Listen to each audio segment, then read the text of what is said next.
Welcome to Dodgers Daily. Casey Porter here. So glad you decided to tune in. Downtown Oklahoma City, the beautiful Bricktown Ballpark. Fans, we have a very special guest today. Right-handed relief pitcher in the Dodgers organization, JP Feyereisen. Joins Dodgers Daily. JP, there's several different reasons why I'm so excited to talk to you today, so thank you so much for joining. Yeah, thanks for having me. Okay, the first thing I got to get into so I can get through this, I was a special ed teacher for 18 years. I hope I can get this out without breaking up, but hey, the Feyereisen Foundation, that is special to my heart. I know you went to school to be a special ed teacher, adaptive PE teacher. You put a foundation together to help disabled kids. One of the coolest things of all time. Talk about that. Yeah, so it was actually the winter of 2023. Yeah, 2023. My sister and her wife came to me, and both of them were adaptive PE teachers at one point in time as well. Neither one of them are in the profession anymore, but all three of us decided, since there was no way we could help out the community and be a part of it in our job life or work life, that we needed to find a way to be a part of it and help out any way we could outside of it. And the foundation kind of hopefully used my name a little bit to get it out there and hopefully bring people and draw attention to it to basically help people with disabilities. And our main goal is basically helping students to start out through the classroom, and then just getting equipment, like our first couple big donations that we've done so far, that our hometown's phenomenal. River Falls of helping us and getting us going and just getting our foundation on the right foot. But we've gotten iPads for the entire adaptive PE high school River Falls district. And then we got my sister-in-law Becca went to the town over, and we got their entire adaptive PE class, all brand new bicycles and tricycles. Nice. So those are like the first couple ones, and we're excited about. We actually had an event over the All-Star break. I think we raised, we don't have final total yet, but anywhere between 10 and 12,000. So just good stuff like that. And we got to have some of the Challenger League kids come out and throw first pitches. So it's been just awesome. I mean, we have a great board of people that we're really confident in, and almost our board's like a family to us, so we're just really excited. And we actually have a community ambassador, Carter Olson, similar to Walmart. He works at Culver's, and so it's kind of cool to experience through their eyes a little bit, and see what they have to say about certain things that we want to do as well. So you're all about helping disabled kids, and you like to hunt and fish, man. Yep. My kind of guy right there. That's really cool. Okay, so you're from Wisconsin, but it's kind of on the border there of Minnesota, about 45 minutes southeast of Minneapolis. So a teammate of yours right now, Gus Farland, he's from Minneapolis. You went D3, he went D2, and then you both made your major league debuts for Milwaukee, both in Chicago. That's kind of crazy, isn't it? Yeah, that is very crazy. When I made my debut, there was no fans in the stands either, so that was kind of crazy. You were the first one ever from River Falls to make the major leagues. Right behind you was Alex McCall, and then you had another guy that was on AAA. I'll bet you guys are pretty good. Yeah, we. So my junior year was when we had the three of us all on the same team, and we lost in the sectional final to go to state. But we had a good team, and I mean, I don't think any of us were really the player that we are now. Even then, it's just kind of crazy to think that like Marty and I went to play D3 baseball, Alex went to Ball State, and now actually Marty and I, my sophomore year of college, Marty was the position player of the year in WIAC, and I was the pitcher of the year in the WIAC. So kind of crazy, but I mean, it just all stems from our head coach back in high school, and just kind of, rather than trying to win, it was more create men and let us go from there. Go from there to the most recent DFA situation for the Dodgers.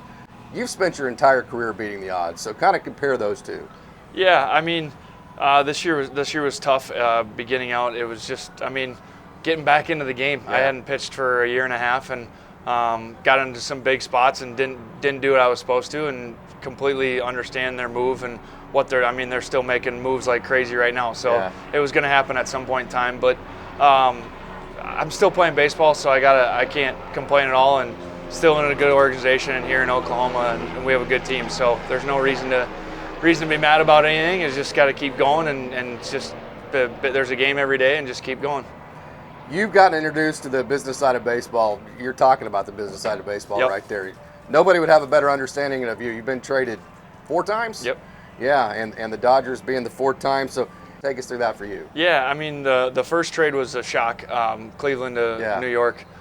getting in a big trade like that, I wasn't expecting, especially it was my second year or third year, but second full season of pro ball, not really expecting anything. And then traded to New York, and then my next trade was kind of like New York was done with me, didn't really have anything for me, and they just kept signing bigger arms and better guys that they thought were going to help them more. And Milwaukee saw something in me and went there, and they helped me develop a changeup and worked on it and became something for them. And then traded to Tampa. It seemed like Tampa and Milwaukee both wanted their guys and got their guys. I mean, Drew's still rehabbing a little bit back for Tampa, but once he's back, I mean, he's going to be the elite starter that he was. And then the last one was just Rays had to make moves and make money, and they didn't want to pay for me to rehab my shoulder, and the Dodgers did. So it worked out that way, and I'm really happy that they picked me up and saw to keep me healthy and try and get me back healthy and give me a whole year of IL time. And that's why I don't no bad blood in that term. So I can't wait to ask this question, because like the Rays and the Dodgers, they're like seen as, maybe the Astros too, but seen as the two most advanced analytical type teams as far as relying on them. Two of the best developmental systems, a lot of people think, in the entire game. Yep. And so can you compare the two between the Rays and the Dodgers? Dodgers? I mean, I would say that they are the exact same thing, except for one of them has a lot more money than the other, really. I mean, with Friedman and Neander, both of them they're good friends with each other, and they both came from Tampa as well, or grew up through Tampa. And Bendix and Gomes, I mean, Gomes played in Tampa too, right? So, I mean, there's just all those ties through that Tampa. But, I would say that they're both playing the same game. One might be just playing chess with some better pieces. Yeah, absolutely. No doubt about that. Take us through your pitch mix right now. I just fastball, four-seam fastball, and slider changeup.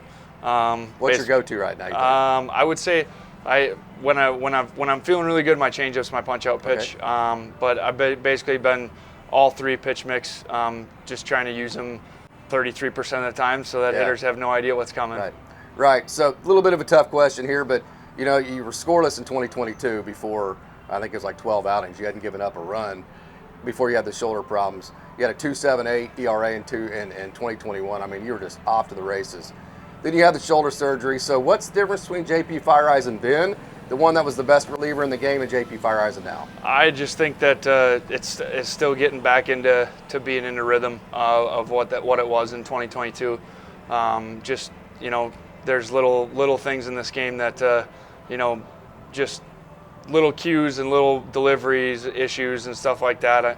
We're working through different things every single day. So. I mean, I feel like, I've had a few bad outings this year, but I'm not far off. I feel like that my stuff is there. It's just a little bit of execution here and there, and just making different pitches in different situations. And as your former teammate at Tampa Bay, Luke Raley, said, just keep going. Yep. That's the key to exactly. it. Just wake up every day and go to the yard. Yep, exactly. And just keep going. So, okay, last question. I appreciate you spending so much time here on Dodgers Day. This is such an honor for me to get to talk to you. Message for kids, man. You're you weren't the guy that came out like the Division I guy, the first round draft. You have carved your way to where you're at right now. What's your message for kids? I would say, number one, make sure it's still fun. Yeah. Because the moment when it becomes not fun, that's when it becomes a job. And I feel like if you don't love your job every day, then you're just waking up miserable, and there's no point. So you just got to make sure you stay fun with it. If it's hard on the field, you got to make it fun off the field.